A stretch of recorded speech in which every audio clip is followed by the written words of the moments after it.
gitna ng mahabang hintay, ako ang makapangyarihan, lumakad kang tapat sa harap ko.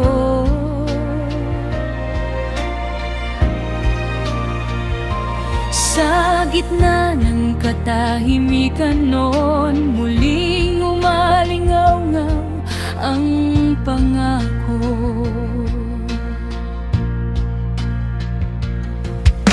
Hindi ka na tatawaging Abraham, kundi Abraham mula ngayon. Ama ng maraming bansa, ang bagong pangalan mo. At si Sarai ay magiging Sara, prinsesa ng mga bayan.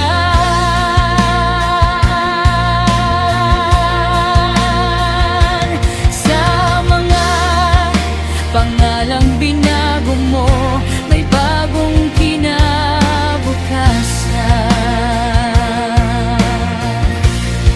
Kapag ikaw ang tumawag,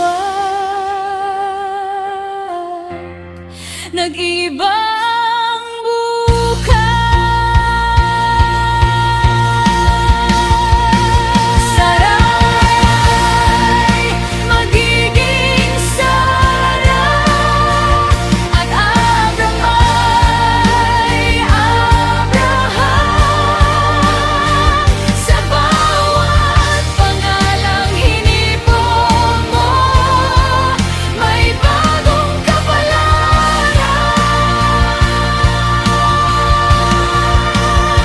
Sarai ay magiging Sara, ikaw ang Diyos ng tipan.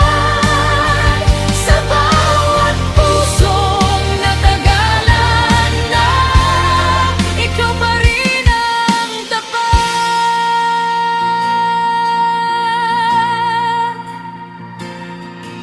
Natawa siya sa isip niya dahil sa tanda ng edad nila.